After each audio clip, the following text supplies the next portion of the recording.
अभी सब्सक्राइब करें हमारे YouTube चैनल ईश्वर टीवी को और देखिए वीडियोस सबसे पहले। और जब प्रजा में एक धोबी ने एक रात्रि में उसकी पत्नी कहीं रुक गई, क्योंकि रात्रि में वर्षा हो रही थी, तो उसने किसी एक जगह आश्रय ले लिया। तो पति आया और उसने अपनी पत्नी को बहुत मारा। उसकी माँ ने, धोबी की माँ ने कहा मत मारे बहू को, पर वो नहीं माना। उसने बहुत मारा उसको और घर से निकाल दिया। बाहर आकर के जब उसकी माँ कहती कि इसके कोई गलती नहीं है, रात्रि में काम करके आ रही थी, वर्षा इतनी थी नहीं आ सकी, कोई बात नहीं, एक रात रुक गई तो क्या हुआ, ये तेरी पतिव्रता नारी, इसका त्याग मत करे। पर वो कहने लगा मैं कोई राजा राम हूं क्या? राम कोई भी काम कर ले तो राजा को कोई मना नहीं कर सकता, लेकिन हम सामान्य लोगों पर ये व्यवहार नहीं चलेगा। मैं राम नहीं हूं जो रावण के यहां से रखी हुई सीता को अपना लिया, मैं इसे मैंने त्याग कर दिया। जब ऐसा कहा, बार बार ऐसे कहने से लोगों में फिर बात फैल गई। धीरे धीरे बात, ये पद्म पुराण के अंतर्गत पाताल खंड की कथा है। तो फिर धीरे धीरे प्रजा में कि हमारे सामने अग्नि परीक्षा तो नहीं हुई, बानरों के समक्ष हुई, किसने देखा? और फिर वही बात भगवान श्री राम के पास, तो वो कैसे अपनी धर्म पत्नी को कह दे कि तुम अग्नि परीक्षा ले लो, ये सीता का अपमान ना होगा? तो मौन हो गए। उन्होंने कहा सीता तपोवन में जाना चाहती थी, तुम तपोवन के बहाने सीता को छोड़ो। लक्ष्मण जी जाते हैं और वाल्मीकि ऋषि के आश्रम पर छोड़ आते हैं, जहां वाल्मीकि ऋषि रखते हैं। लेकिन अगर देखा जाए तो हर एक के पीछे कोई ना कोई कारण है। पद्म पुराण के अंतर्गत सीता जी ही इसका कारण बनी है। उनका परित्याग किसी कारणवश हुआ है। कथा आती है कि जब सीता जी बहुत छोटी थी तो अपनी सखियों के साथ वहीं पास में एक गिरी पर्वत था, उस पर चढ़कर चली गई घूमने के उद्देश्य से। तो उसी पर्वत के ऊपर एक पेड़ था जिसमें सुक और सुकी रहते थे, एक तोता और तोती। वो वाल्मीकि ऋषि के आश्रम में प्रतिदिन रामायण सुनते थे, क्योंकि भगवान राम के जन्म से करोड़ों वर्ष पूर्व श्री वाल्मीकि जी ने रामायण, भगवान के पूरे जीवन चरित्र को लिख दिया था।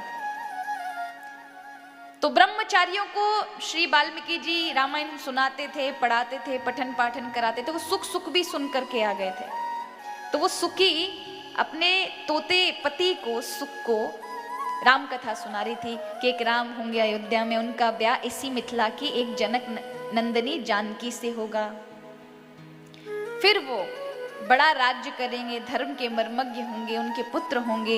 ये सुनकर जानकी जी मन में सोचने लगी कि ये तो मेरी कथा कह रहे हैं, इनको सब पता है कि मेरा विवाह राम जी से होगा, और आगे क्या क्या होगा अगर ये मेरे हाथ लग गए तो मैं अपने आगे भविष्य की बातें भी, कि मुझे कब राम जी मिलेंगे, कैसे हैं राम जी, कैसे दिखते हैं, ये सब मुझे सुनने को मिलेगा। तो उन्होंने दासियों से और सखियों से कहा कि ये सुख सुखी को पकड़ लो। तो सुख सुखी को पकड़ लिया गया। सीता जी उन्हें अपने साथ ले आई और उनसे कहने लगी कि मुझे कथा सुनाओ। तो जब उनकी उत्सुकता देखी तो सुख सुखी पहचान गए कि यही जानकी जी हैं। तो उस समय चरणों में गिर के सुख सुखी ने कहा, जानकी जी हम पहचान गए कि आप ही हैं। तो आप जगदम्बा हैं, भवानी हैं, सब जानती हैं, पर फिर भी हमारे मुख से सुनना चाहती हैं। हम वाल्मीकि ऋषि के आश्रम से एक कथा सुनकर आ रहे हैं, हम हर बार सुनते हैं। तो भगवान होंगे अयोध्या में और वह मुनि के साथ आएंगे, तुम्हारे यहाँ धनुष का आयोजन होगा, तब धनुष को तोड़कर आपके स्वयंवर को जीतकर भगवान श्री राम के साथ आपका पाणी ग्रहण होगा। जानकी जी पूछती हैं कैसे होंगे राम जी, कैसी भुजाएं होंगी, कैसे बाल होंगे, कैसी आंखें होंगी, कैसी चाल होंगी। और वो जब सब कुछ वर्णन करते हैं तब जानकी जी उस दिन भोजन नहीं करती। सुनते सुनते सुनते सुनते अब सुख सुखी कहते हैं हमें जाने की आज्ञा दो। तो जानकी जी ने सुखी को पकड़ लिया कि तुम बहुत अच्छी कथा कहती हो, सोने के पिंजरे में रखो, जब तक राम नहीं आएंगे तब तक जाने नहीं दूंगी। यहाँ सब कुछ सुख मिलेगा तुम्हें, क्योंकि तुम्हारे मुख से सुनकर कथा मुझे बड़ा आनंद मिला है। जब ऐसा कहा तो ये देख करके सुकी कहती है मैं गर्भवती हूं, मुझे जाने दो, मुझे, हम वन के प्राणी हैं और वन में ही हमारा सुख है। हमें चाहे सोने ने हीरे की पिंजरे में भी रख दो तो भी हमें शांति नहीं, क्योंकि हम कैदी, हमारी हवा, हमारी श्वासें, हमारी आजादी, हमारी स्वतंत्रता छिन जाएगी, इसलिए आप हमें बंद मत करो।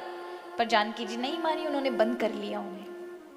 तो उस समय सुक जो था पति, वो कहने लगा जानकी जी आप जगदम्बा हो, हम पर थोड़ी सी कृपा कर दें, मेरी पत्नी गर्भवती है, ये मेरे साथ ही सुखी रहेगी, इसलिए हम दोनों को वन में जाने दे, जब इसकी बालक हो जाएगा तब हम लौट कर आएंगे, आपको फिर से कथा सुनाएंगे, आप जितना समय चाहेंगे उतने समय तक आपके पास रहेंगे, लेकिन अभी ये गर्भवती है, 8-10 दिन में बालक पैदा होंगे हमारे।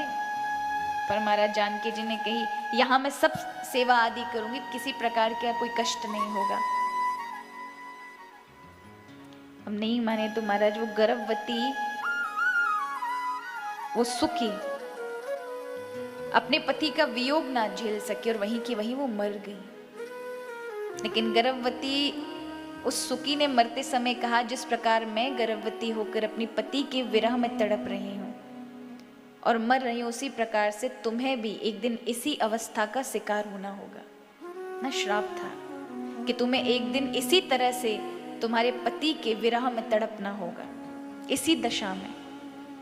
उस समय जब वो सुख भी आता है, वो तोता भी आता देखता अपनी पत्नी को मरा हुआ, तो वह बड़े महाराज क्रोधित हो जाता है। अब तक वो अनुनय विनय कर रहा था, लेकिन जब उसने देखा कि उसकी पत्नी मर गई तो फिर वो क्रोधित हो जाता और कह देता है कि मैं भी अब ये अपनी पत्नी के विरह में अपने प्राण त्यागूंगा और अयोध्या में जन्म लेकर एक ऐसा मानव बनूंगा जिसकी एक बात पर तुम्हारा परित्याग होगा। और ऐसा कहकर के कूद जाता है नदी में,